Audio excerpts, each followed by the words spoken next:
Mamosta, if you can't remember the name of something or if you don't want to say its name, in Sorani Kurdish you can say hîn or hîneke. Is there a way to do this in American English? Yes, here are 4 ways to say hîn or hîneke. 1. Thingy. I need you to bring me the thingy. 2.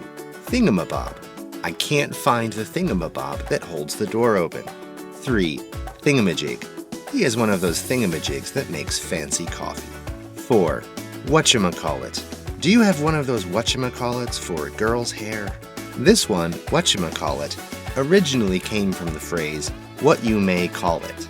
You can use any of these 4 slang words for hîn or hîneke.